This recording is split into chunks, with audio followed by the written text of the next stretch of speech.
저와 여러분이 믿는 종교가 뭐냐고 세상에서 묻는다면 대부분 기독교라고 그렇게 이야기를 할 것입니다.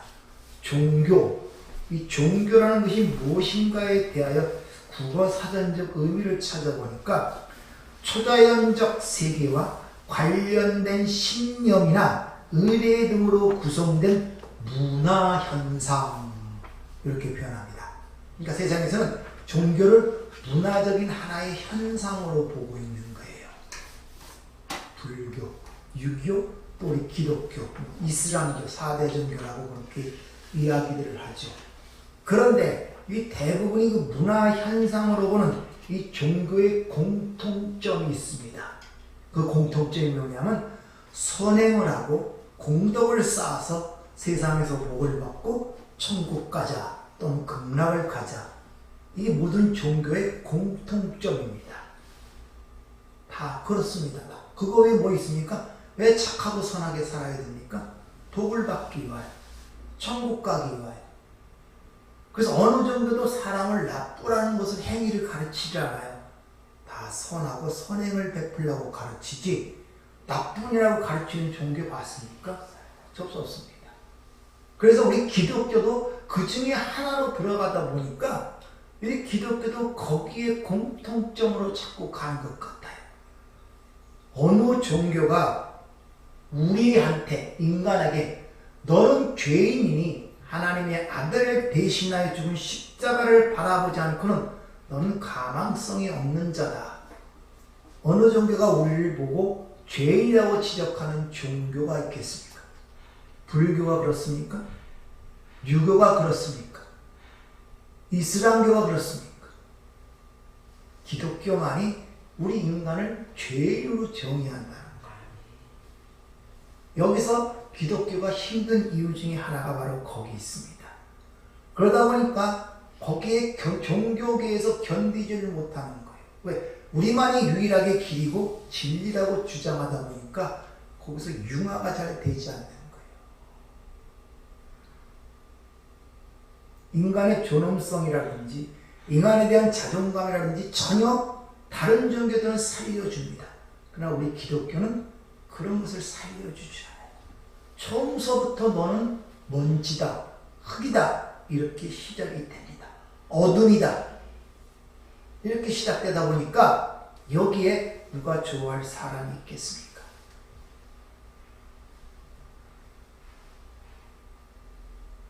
이게 바로 문화현상이라고 세상이 정의하는 종교의 모습이에요. 기독교는 거기에 부합되지 않기 때문에 항상 세상으로부터 핍박과 도를 맞게 되어 있습니다. 기초적인 것부터 그래요. 세상의 모든 어떤 인간이 만든 토대도 진정한 토대가 될 수 있고 진정한 토대는 예수 그리스도란 터 외에 없다고 선언하고 들어가고 있기 때문에 그렇단 말입니다. 그래서 하나님께서 우리 삶 속에 다가오시면 가장 문제가 되는 게 뭐냐면 내 자신이 무너져야 되는데 이게 쉽지가 않아요. 자기 부인이 쉽지 않단 말입니다. 그러다 보니까 여기에 많은 갈등과 고민들이 생겨요. 그러다 보니까 진정한 하나님과의 관계, 교제를 갖지 못해요. 사귐을 갖지 못한다는 것입니다. 이 시대에는 기독교에 대해서 많은 혼란과 혼동을 갖고 있어요. 혼란. 대부분이 기독교에서 여러 가지 가르치는 사랑하라, 주의를 선행하라는 말들도 나오죠. 이런 기독교적 가르침이나 윤리를 지키고 행하는 것이 그리스도인이라는 개념들을 다 갖고 있습니다.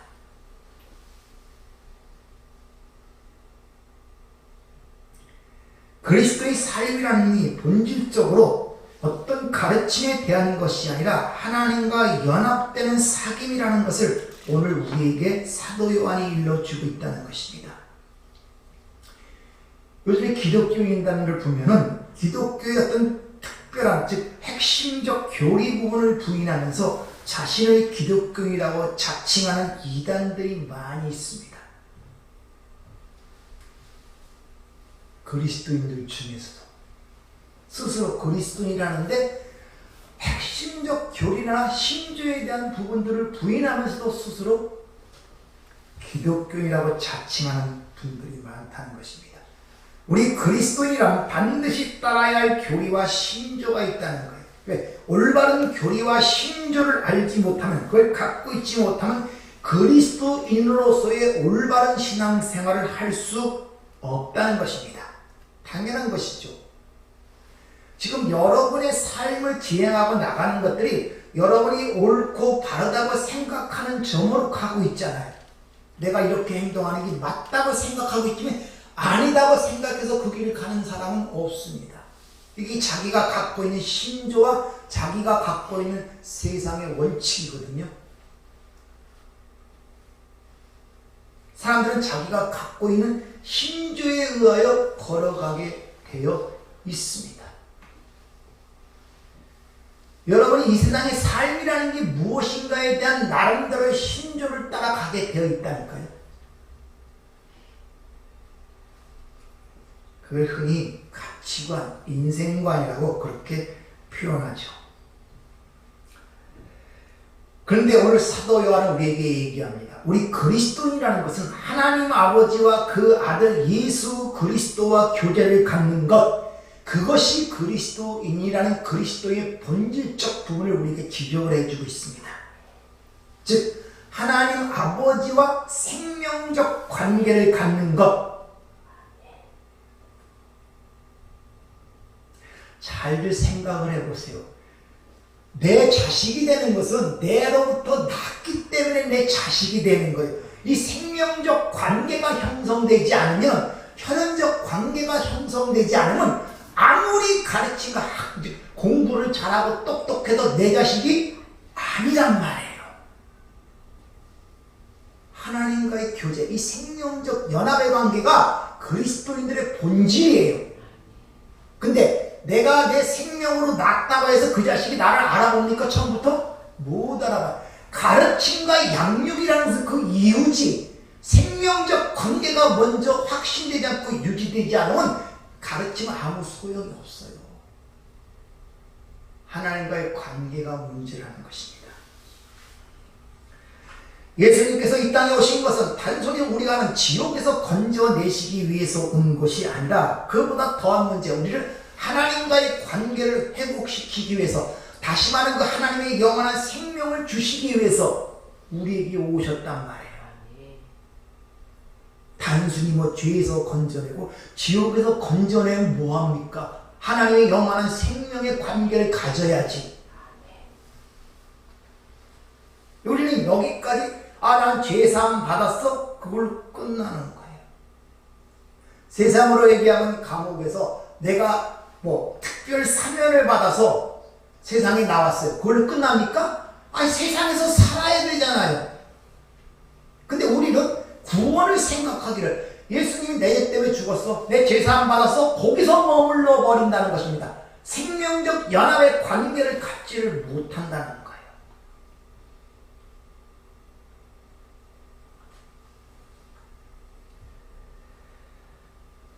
요한복음 17장 22절에 보면 주님 이런 말씀하시죠.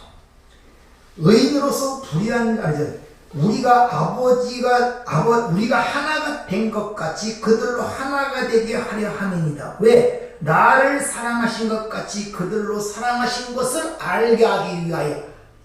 우리가 하나 된 것, 하나님과 나와, 즉 하나님과 예수를 얘기하는 것입니다. 그 아들과 하나가 된 것 같이 저들도 그렇게 하나가 되기를 원한다는 거예요. 왜? 그래야지만 아버지가 나를 사랑하신, 즉 주 예수를 사랑하는 그 하나님의 사랑이 그들도 알게 되고 느끼게 된다는 거예요.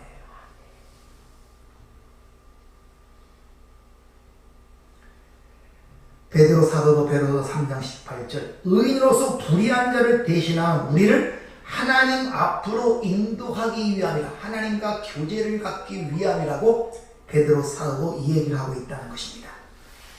따라서 오늘 본문이 얘기하는 우리와의 사귐, 이 사귐이라는 것이 의미하는 바가 무엇인가를 잘 이해를 해야 됩니다. 즉 하나님과 사귐을 갖는다, 교제를 갖는다 하면은 그것이 무엇을 의미하는 줄 알아야 내가 하나님과 지금 사귐을 갖고 있구나, 교제를 갖고 있구나를 점검해 볼 수 있을 거 아닙니까? 하나님과 사귐, 교제를 가져야 되잖아요. 근데 그 교제를 갖는 게 뭘 의미하는가를 알아야지만 내가 지금 하나님과 교제 가운데 있는 것임을 내가 점검해 볼 수 있단 말이에요.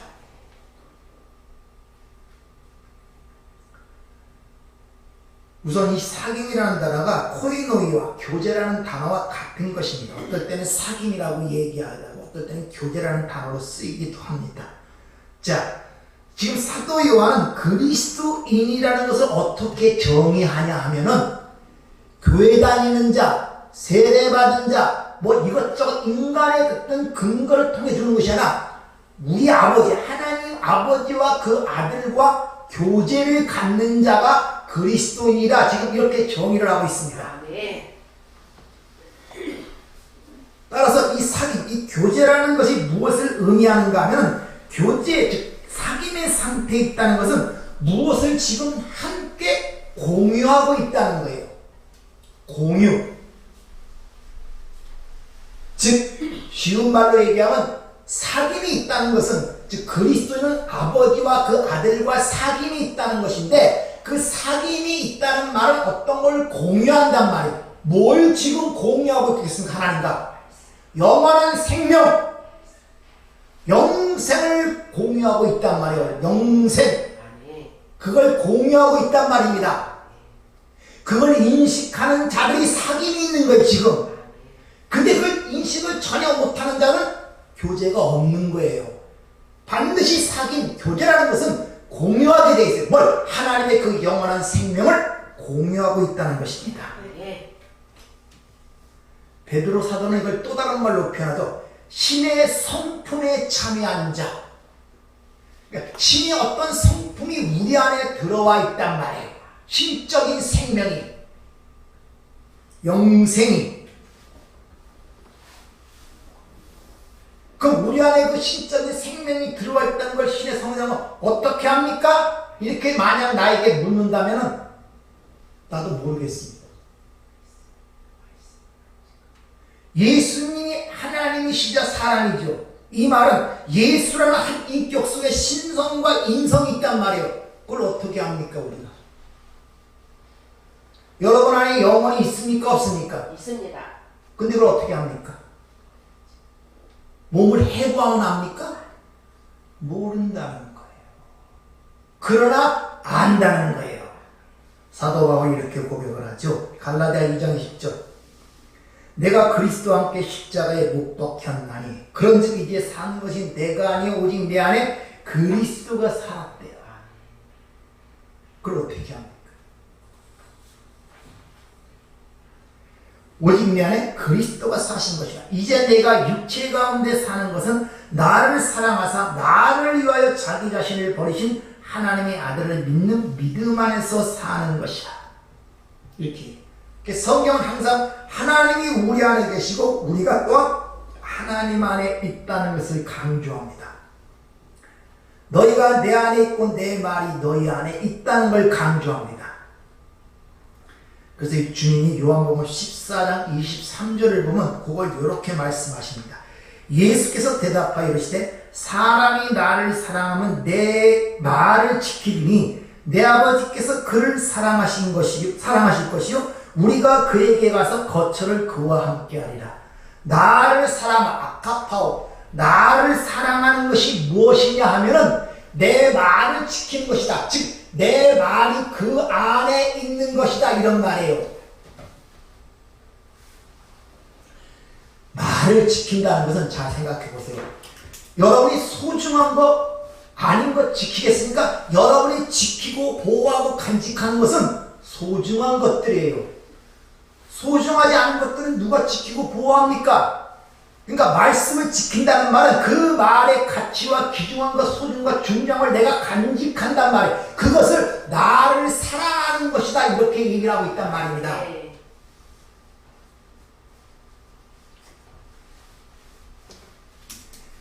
쉬운 말로 여러분이 하나님을 사랑하는 것을 어떻게 성경 성경은 얘기하고 있느냐? 일 많이 하고 저 일 하고 인간의 행위와 공로를 통해서 보여주는 것이 아니라 그분의 말씀을 얼만큼 소중히 생각하고 마음에 간직하고 있냐는 것으로 사랑하는 것이 보여진단 말이에요.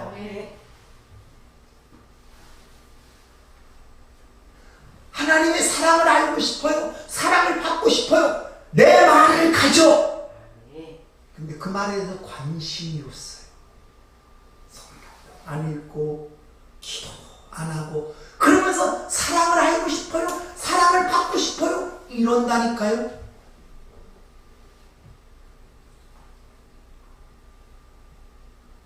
그러면서 그렇게 되면 내 아버지께서 그를 사랑하실 것이요. 그것이 바로 아버지가 그를 사랑하는 것이고 그가 바로 아버지와 연합된 상태, 거처를 함께하는 상태란 말입니다.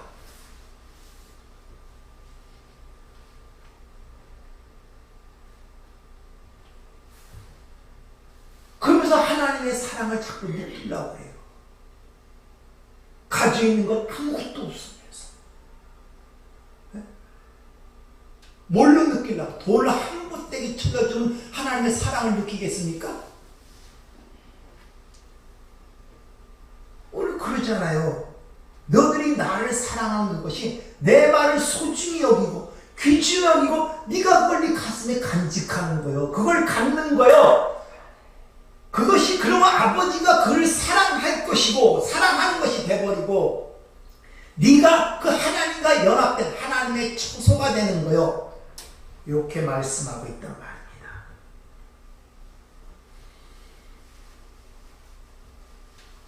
그래서 사귐이라는 것이 공유가 되는 거예요.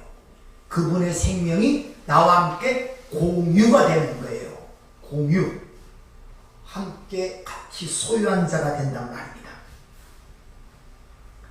그렇게 공유가 되는 사람은 같이 공유가 되는 사람은 아버지의 생각과 마음이 같이 공유가 되기 때문에 아버지가 관심을 갖는 부분이나 아버지가 목표로 하는 것을 함께 나누게 됩니다. 함께.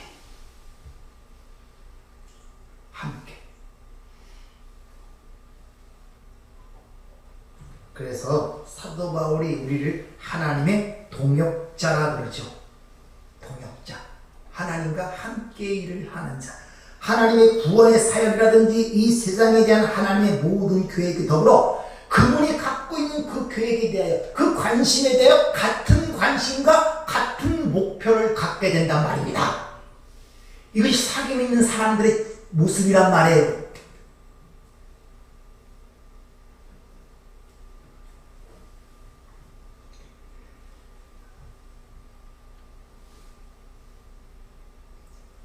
이 세상에서 우리 그리스도인들만이 여러분이 사는 이 세상의 실체를 볼 수 있는 자들이에요. 하나님의 백성들만이 진정 이 세상의 실체, 숨겨진 실체를 볼 수 있는 눈을 가진 자들이란 말입니다. 그래서 세상 사람들처럼 세상을 바라볼 때 정치적으로, 사회적으로 인간의 선행의 공로 쪽에서 세상을 바라보지 않아요. 하나님이 세상을 바라보는 안목으로 세상을 바라보기 시작한단 말입니다. 또 다른 말로 우리는 세상에서 꿈을 꾸는 자들이 아니라 꿈을 해석하는 자로 살게 된단 말입니다. 근데 하나님과 교제가 되려면 항상 세상에서 꿈을 꿔요. 부자 되는 꿈, 명예를 얻는 꿈, 권력을 갖는 꿈, 행복하고 내 육신의 욕망을 충족하려는 꿈. 그건 세상 사람들이 꾸는 꿈이란 말입니다. 근데 우리 그리스도는 꿈을 꾸는 자가 아니라 요셉처럼 다니엘처럼 그들의 꿈이 뭔가를 해석하고 거기다 답을 줄 수 있는 자들이 저와 여러분이란 말입니다. 그렇게 여러분이 보는 시각이 지금 변하고 있냔 말이에요. 그게 안 변하는 거예요. 예전이나 지금이나 세상이 똑같은 세상으로 보이고 삶도 똑같은 삶으로 보이고 문제도 똑같은 문제로 보고 있단 말이에요. 못 나오는 거예요. 거기서. 못 나오는 거예요.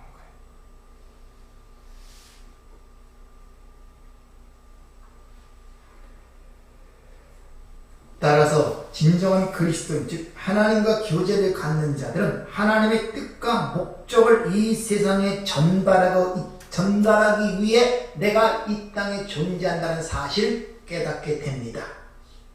그래서 복음 전도 즉 하나님 나라를 확장시킬 수 있도록 복음 전파에 최선을 다한다는 것입니다. 그래서 예수님이 승천하실 때 땅 끝까지 내 증인이 되라고 얘기를 하신 것입니다. 이게 하나님과 교제를 하는 자들의 특징이에요. 공유를 하며 나누며 그 하나님의 관심사와 그분의 목표를 동역자로서 일을 하는 거예요. 이것이 구원받았음에도 불구하고 잠시 우리가 이 땅에 살고 유지하는 이유란 말입니다. 존재 목적이란 말이에요.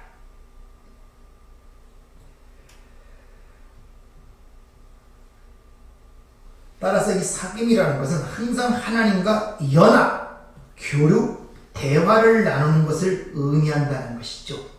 연합. 사귐이라는 것은 연합이에요, 연합. 여기서 더불어 누림이라는 이 단어가 우리말로는 굉장히 많이 거든요. 이게 메타라는 전치사가 사용되는데 소유 뜻입니다. 그러니까 아버지와 그 아들과의 더불어 누림이라 이 말은 아버지와 아들에게 속한 즉 연합되어 있다 이런 말이에요.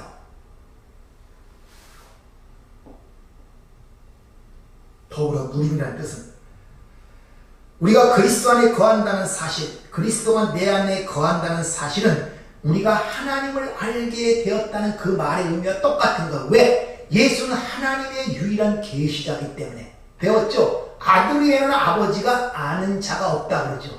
그러니까 그리스도가 내 안에 있다. 내가 그리스도의 이 말은 그리스도와 연합다는 이 말은 내가 하나님을 알게 되었다 이런 말이에요. 그래서 갈라디아 4장 9절 이제는 너희가 하나님을 알 뿐더러 하나님의 아신 바 되었다 이렇게 얘기를 합니다. 그전에 우리 일반적 생각으로는 하나님이라는 것은 우리의 심판자와 재판자 어떤 힘이나 우리가 동떨어져 미지의 어떤 하늘에 미국에 사는 그 어떤 분으로 생각하는 것이 아니라 확실히 살아계시며 지금 거기에 임재하시고 존재하는 모습으로 인식하기 시작한다 이런 말이에요. 이게 참 이 차원이라는 이 문제가 있는데 이게 한 끝이 한 끝. 하나만 손을 대면 새로운 세계가 열리는데 이것이 인간의 힘으로 불가능하다는 말이에요. 이것이. 흔히 피안이라 그러죠. 피안. 죽음과 삶의 경계 지점을 피안이라 그래요. 피안. 그 지점에서 왔다 갔다 한단 말입니다.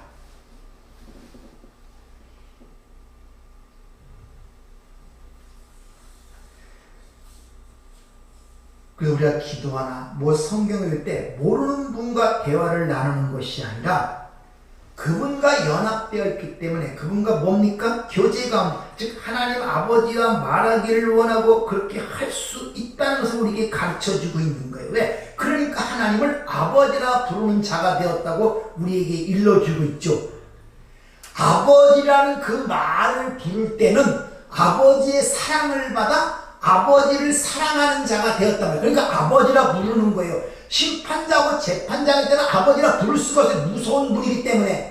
그러니까 아버지라 부를 수 있다는 그 말은 아버지의 사랑을 받은 자가 되었고 아버지를 사랑하는 자가 되었단 말입니다. 그럼 사랑하는 자와 대화하는 것이 쉽잖아요.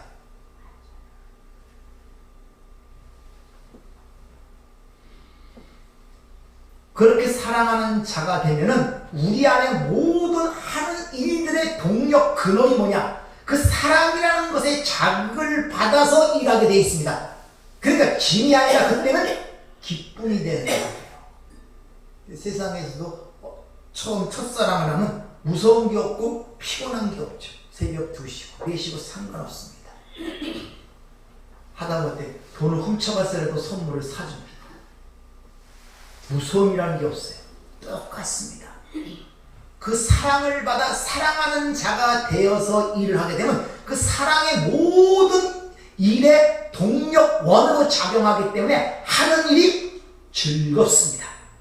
기쁩니다. 왜? 특권으로 느껴지기 때문에.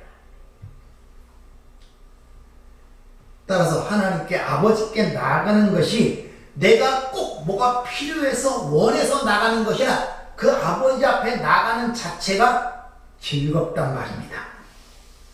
소요리문답 1문처럼 하나님을 영원하게 하는 그 자체가 즐거움이 되어버리는 거예요. 그래서 하나님을 영원하게 하고 그분을 영원토록 즐거워한다는 말이 나오는 것입니다. 이같이 하나님과 교제, 즉 생명적 연합으로서의 교제를 나누는 것이 신앙생활의 가장 귀한 거예요. 그 생명적 연합의 관계, 즉 교제를 나누지 못하면 나머지는 다 헛것입니다. 아무런 힘을 발휘할 수도 없어요. 많이 알고 있는 컴퓨터, 요새는 엄청나게 발달하잖아요. 컴퓨터가 모든 걸 했어요. 그 주방에서 서비스하는 컴퓨터 못 봤습니까? 인간보다 얼마나 많은 지식들이 갖고 있어요. AI니 요새 뭐 챗PT니 GPT니 이런 것들 나와갖고 얼마나 많은 것들을 만들어냅니까? 여러분의 얼굴도 다 만들어내요. 합성해갖고 더 잘 만들어낼 수도 있고, 여러분이 사용하는 언어 이런 모든 것들이 기록이 되고 사진, 습관 이런 것들이 다 기록이 때문에 완벽하진 않지만 거의 100%, 99%까지 만들어냅니다. 목소리까지. 왜? 여러분이 채팅하고 하는 모든 것들이 다 저장이 된다니까요. 그게 다 자료가 된단 말입니다. 내중에 진짜 뭐가 뭔지도 모를 정도로. 지금은 그래 AI가 만들어낸 가짜를 보면 그래도 눈동자를 보면 뭔가 달라요. 살아있는 자와. 그러니까 조금 있으면 그것까지 비슷하게 만들어내요. 이제 못 믿는다니까요. 목소리도 여러 목소리 똑같이 흉내낸다니까요. 그래서 요새도 핸드폰 그러죠. 핸드폰 목소리를 부를 때 몇 가지를 말하라 그래요. 그러니까 말하는 걸 통해서 이 사람의 억양이라든지 스타일이라든지 이런 걸 다 기억하고 있다가 그대로 얘기한다니까요.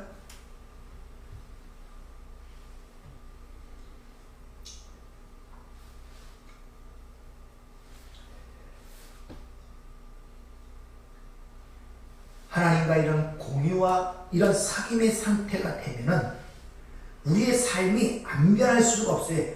보는 관점이 달라지니까 달라질 수밖에 없어요. 똑같이 보진 않거든요. 우리가 진정한 사귐을 갖고 있는가를 점검해보고 시험해볼 수 있는 가장 유일한 방법 중에 하나, 정확한 방법 중에 하나가 성경을 읽는 것과 기도 생활을 점검해 보는 것입니다. 여러분, 성경을 읽고 기도하는 것이 자유스럽고 즐거워합니까? 아니면 비생산적이고 얽매이고 답답한 느낌을 갖습니까? 낯선 사람과 대하면 답답하잖아요. 얘기가 안 통하고 뭐 비슷한 게 있어야 얘기를 하죠. 취미도 다르고 삶도 다른데. 그러니까 하나님의 말씀을 볼 때 낯설게 느껴지면 일단은 사귐이 잘 안 되는 거예요. 기도 자체가 지루하고 답답하고 따분합니까? 자체가 사귐이 안 되는 거예요.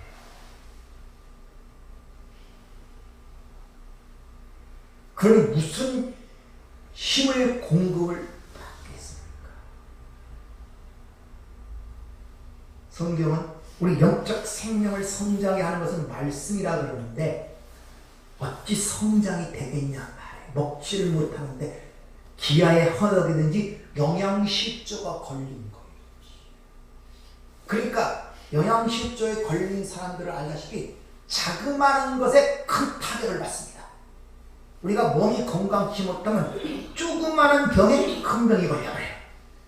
그리고 건강한 몸은 병이 오더라도 능히 이겨냅니다. 자생적으로 속에서. 그러나 몸이 연약하면 사소한 게 걸려서 큰 병으로 번지는 게 특징이란 말이에요. 영적 생활도 맞아요. 영양실조가 걸리게 되면 모든 것이 다 걸려 들어가요. 힘들고 어렵고 심지어 가장 기본적인 것까지 흔들리게 됩니다. 구원의 확신이라든지 하나님이 살아계심이라든지 주님이 나와 함께 하신다는 이런 기본적 틀까지 흔들흔들해져요. 진짜 계신가? 먹먹해지고 문제가 닥쳐도 자신감이 없고 당당함이 없어요. 왜냐? 영적 영양실조에 걸렸다는 것입니다. 근데 그 영양실조가 영적 영양실조인 줄 모르고 세상적 영양실조에 걸린 것처럼 느끼죠. 그래서 세상 것으로 그 부분을 채우려고 하다 보니까 세상 것은 비만증에 걸리는 거예요. 영양실조나 비만증이나 다 똑같은 겁니다. 근데 세상에 비만증이 걸려갖고 우둔한 거예요. 이것이 마약인지 양약인지 분간이 안 가요. 비대해져갖고 세상 것에 나쁜 건지 좋은 건지 구분이 안 가요. 비만증에 걸리는 특징이 뭡니까? 움직이길 싫어해요. 그리고 다 전화 한 통으로 시켜먹습니다. 어느 순간까지는 자기 몸이 이러면 안 된다. 그리고 운동도 하고 말하죠. 어느 순간 지나가면 포기가 되고 먹는 즐거움이나 느껴야겠다. 다 시켜다 먹고 몸은 이렇게 부르는데 포기한 상태를 갑니다. 비만이 되면 그 움직이기 싫어하죠. 그나마 GS25 너 그전에 걸어가서 사왔는데 그것도 귀찮아. 이제 쿠팡이 얼마나 배달 문화가 잘 됐습니까? 집 앞까지 다 갖다 주니까 다 갖다 먹는 거예요. 움직임. 영적 비만에 걸리면 교만에 걸리면 그렇게 돼요. 성경 읽기 싫어하고 기도하기 싫어해. 귀찮아져. 따분해져. 쇼핑이나 보고 TV 드라마나 보는 게 훨씬 즐겁단 말. 그래서 자기가 비만증, 영적 교만에 걸리는지 몰라요. 자신이 계속 죽어가는 거예요. 그러면서 그러다 어느 날 하나님이 자극을 주면 그것을 통해서 또 깨어나는 것이 아니라 아무것도 모르니까 좌절하고 낭망하고 희망이 없이 생각하고 그런 거예요. 이길 생각을 하지 않습니다. 이길 생각을.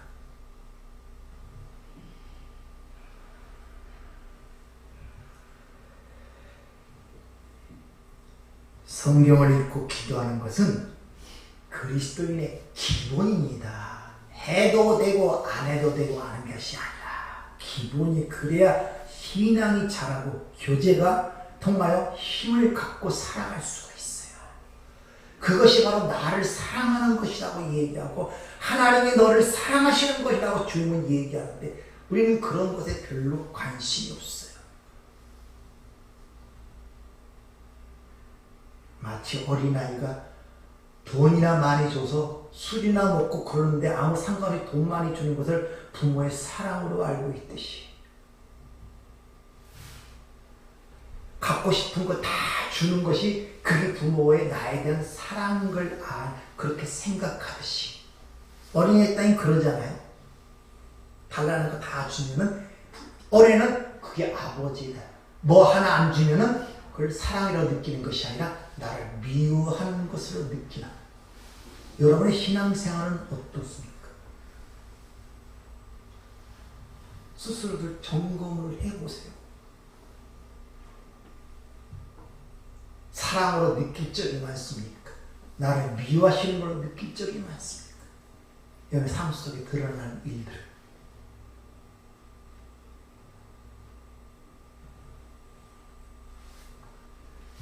젊었을 때는 몸이 나를 이끌어갑니다. 열정이라는 게 있어요. 그래서 동네 꼬마 자식들 추운 줄도 모르고 연을 날린다는 그 가사처럼 진짜 어렸을 때는 추운 줄도 모르고 손발달 호호하면서 밖에 돌아도 추운 줄 몰랐어요. 진짜. 지금은 조금만 나가기 싫죠. 처음에는 몸이 그 사람을 이끌어갑니다. 그러나 어느 수준에 되면 그 다음부터는 몸이 떨어지게 돼 있어요. 육은 흙으로 돌아가려고 해요. 여러분을 끌어들인단 말이에요. 그때부터는 안 움직이려고 해요. 될 수 있으면 에너지를 소비하지 않고 그 상태를 유지하고 있으려고 해요. 몸이 안 움직이려고 해요. 그때부터는 뭐냐? 여러분의 몸이 흙으로 돌아가려고 준비하는 걸 아셔야 돼요. 그때는 어떻게 끌어가느냐? 여러분의 정신력이 그 몸을 끌어가야 돼요. 알겠습니까?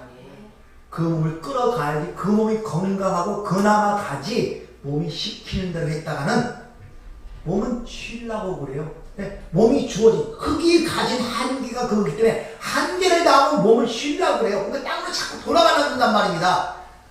근데 그 몸이 시키는 다음은 어떻게 됩니까? 흙으로 돌아가는 수밖에 없는 거예요. 그걸 끌어내서 이기려고 해야지. 똑같은 겁니다. 우리 영적 생활이라는 것이 우리 항상 원수와 대적이 있다는 것입니다. 하나님의 대적이 있다는 것입니다. 그러니까 아무 생각 없이 자동적으로 가는 것이 아니라니까요.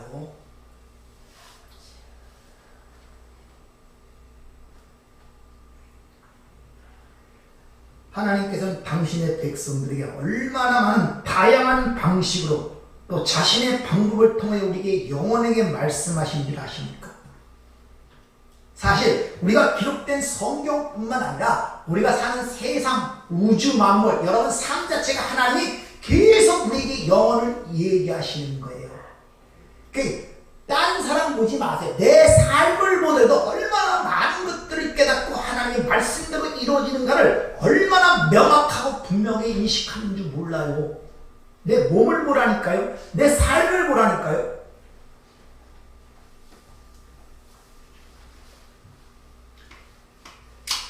하나님께서는 우리에게 항상 위로를 주시고 우리에게 거룩한 소원을 주십니다.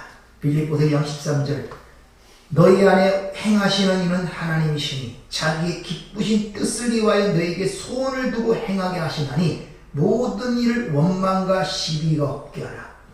예수를 믿고 우리 안에 예수가 내주하시고 성령도 내주 삼일째 그 하나님께서 우리 안에 내주하신다고 우리는 고백하기 때문에 하나님을 아버지라 부르고 예수를 주라 부르실 수 있잖아요.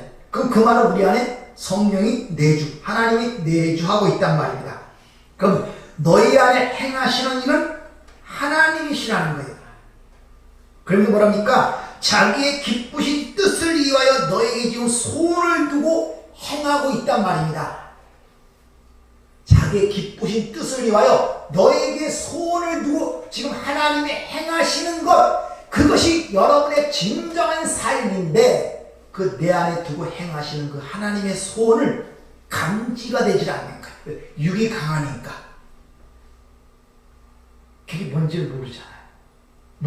하나님이 지금 나에게 어떤 소원을 갖고 나와 함께 이 길을 지금 걷고 계시는가를 여러분이 관심이 있잖아요.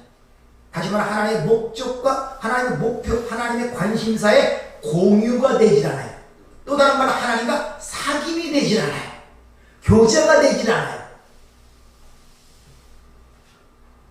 우리 삶 속에서.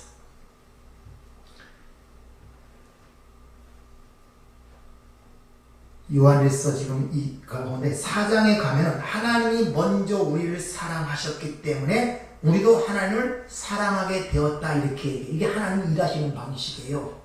하나님이 먼저 우리를 사랑하시고 우리로 하나님을 사랑하게 만드는 것이 하나님이 일하시는 방식이란 말입니다. 그럼 우선적인 것이 하나님이 우리를 사랑하신 것을 알아야 사랑하든지 말든지 할 거 아니에요.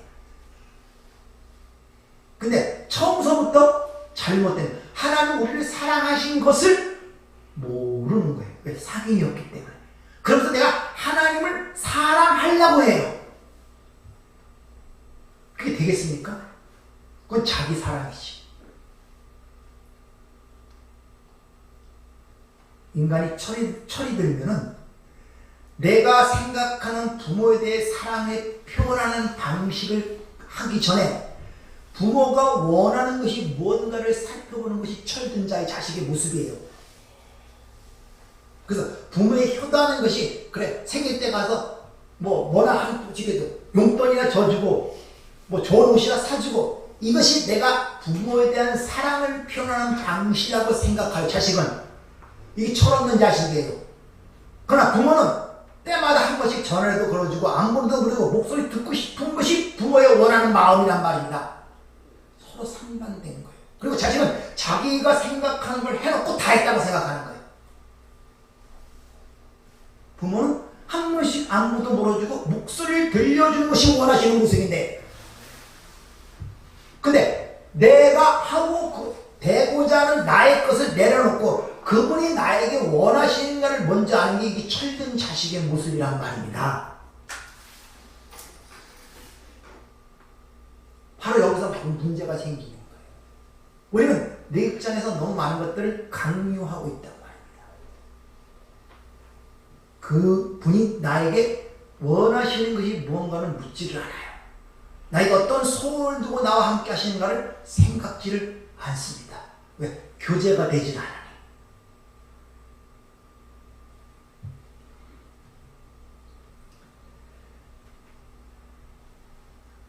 하나님은 항상 우리를 먼저 사랑하셔서 그 사랑에 반응하여 우리를 하나님의 사랑하도록 만드는 것이 하나님의 방식인데, 그것이 바로 하나님과 우리가 사귐을 갖는 방식이란 말이에요. 그러니까 우리는 전적으로 하나님께서 항상 우리와 삶이 모든 것이 하나님 손에 하나님과 함께 있다는 사실을 인식하는 것이 엄청 중요하단 말입니다.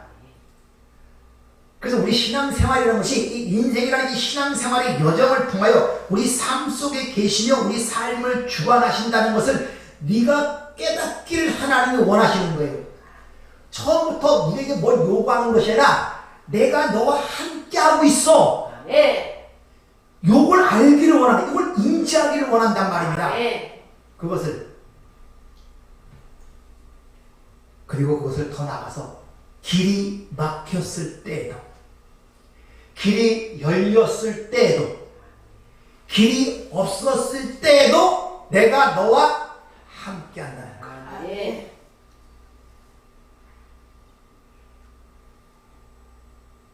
여러분의 삶이 그렇게 보여야 돼요. 길이 안 보이고 길이 막히고 길이 없을 때에도 함께 있다는 것입니다. 그걸 알기를 원해요. 그래서 우리의 삶이 굴곡질 수밖에 없는 것입니다. 그걸 인정하고 받아들여야 돼요. 여러분이 이 땅에 태어나서 세상으로 왔던 모든 가치 기준을 깨버려야 돼요. 행복해야 되고, 건강해야 되고, 잘 살아야 되고, 고통이 없어야 되고, 고난이 없어야 되고, 이런 것 자체를 깨버려야 된다니까요. 인생은 고난을 위해 났다고 욥기서는 분명히 얘기하고 있잖아요. 근데 이거 자체를 못 깨니까 문제만 생기면 고통이요, 고난이요, 어려움이요, 두려움이요, 불안이요, 답답함이요, 한탄만 생기는 거예요. 여러분, 그렇지 않아요. 성경에 어디 너희들이 날 때부터 사랑받기 위해 태어난 자? 이런 것 때문에 사랑 다 망치는 거예요. 어디 사랑받기 위해 태어난 자란 말이 어디 있습니까?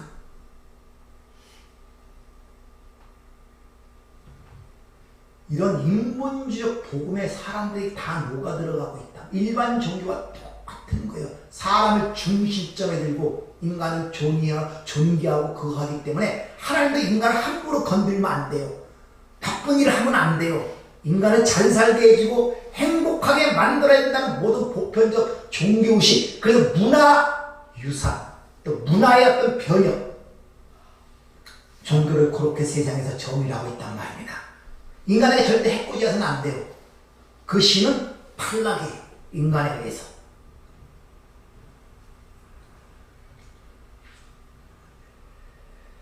우리 주님도 이같이 말씀하시죠. 보라, 너희가 다 각각 제 곳으로 흩어지고 나를 혼자 둘 때가 오나니 벌써 왔도다. 그러나 내게 혼자 있는 것이 아니라 아버지가 나와 함께 계시다. 다 떨어지고 마지막 십자가의 길을 가는데 주님은 그때도 아버지와 교제가 있었단 말이에요. 아버지가 나와 함께 하신다는 것. 십자가상에서도 이런 말씀을 하시죠. 누가복음 20장 46절. 예수께서 큰 소리로 불러 이르시되 아버지여 내 영혼을 아버지 손에 부탁하나이다. 이 말씀하신 후에 순진이라 인정하는 시까지도 아버지 하나님과의 교제를 갖고 있었단 말입니다. 얼마나 감동적인 말이에요. 내가 임종 때 그런 교제를 갖고 있다면 얼마나 행복하겠냔 말입니다.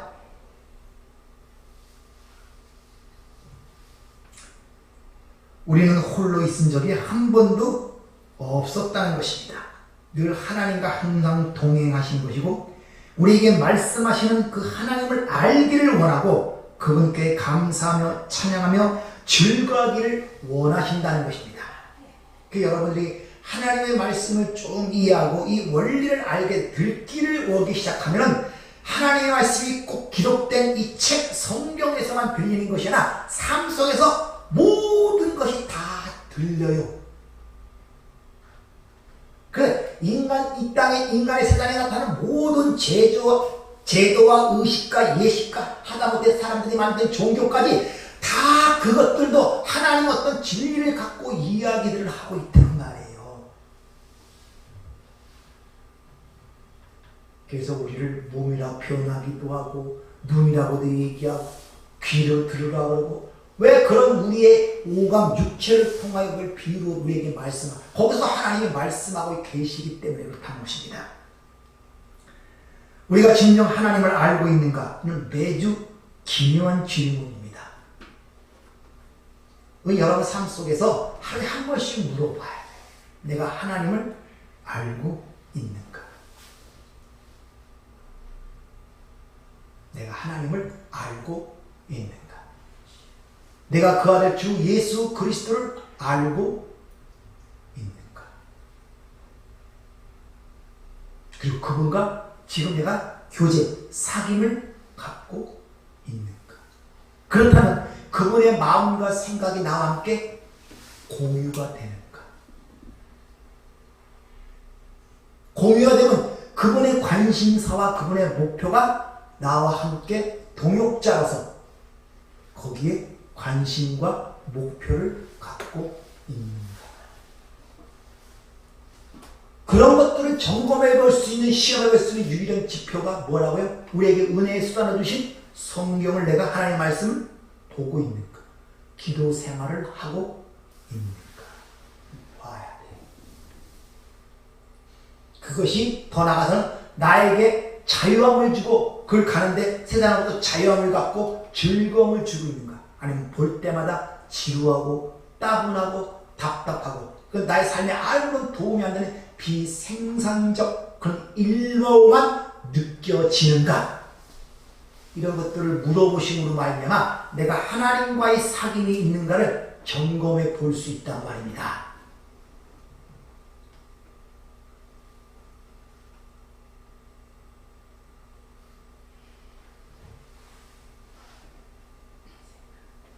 예수님의 십자가에 못 박힌 곳이 해골. 이게 안 바뀌면 나머지는 안 바뀌어요. 이게 안 바뀌어요. 생각이 안 바뀌어요. 마음이 안 바뀌어요. 이게 바뀌어요. 이게. 그래서 예수를 교회에 머리라고 표현하는 이유예요. 그 햇빛 십자가에 죽은 그 지명이 해골, 골고다라고 성경은 이야기하고 있단 말입니다. 그걸 또 다른 말로 네 마음을 매겨달라 그래. 그럼 내가 새 마음을 주겠다 그래. 그래서 그 마음의 중요성을 무릇 지킬 만한 것보다 내 마음을 지키라는 거예요. 마음을 빼앗기면 다 빼앗긴 거예요. 그것을 세상과 법된 것, 하나님과 원수된 것, 성경은 이렇게 표현하고 있다는 걸 잘 기억하시길 바랍니다. 여러분들은 하나님에 대해 더 많이 알려고 몸부림치는 성도가 돼야 됩니다. 몸부림치. 그래서 구석구석마다 삶 순간순간마다 그 하나님을 내가 알 수 있도록 하나님께 기도하는 여러분 되기를 부탁을 드립니다. 은혜롭고 자비로우신 아버지 하나님 감사를 드립니다. 참 심각하게 생각해 봅니다. 교제가 있는지, 사귐이 있는지, 하나님의 영원한 생명을 같이 공유한다는 이것을 내가 인식하고 있는지, 그걸 통하여 하나님의 마음과 생각을 공유함으로 아버지의 그 뜻과 계획 속에 같이 그것을 나누고 있는지, 그러기 위해서는 말씀과 기도 생활을 통하여 내 자신을 더욱더 하나님께 가까이 가는 일에 우리가 헌신하고 있는지, 이런 문제들을 오늘 생각해 보았습니다. 아버지, 성령께서 역사하여 우리의 심령을 열지 않고는 또 한쪽 귀로 듣고 한쪽 귀로 떠나버리는 허망한 말이 될 수밖에 없습니다. 주님, 오늘도 일러주셨사오니 헛된 데 돌아가지 않게 하시고 반드시 뿌리가 내리고 열매를 맺어 확증할 수 있도록 성령께서 역사하여 주시옵소서. 예수님 이름으로 기도하옵나이다. 아멘.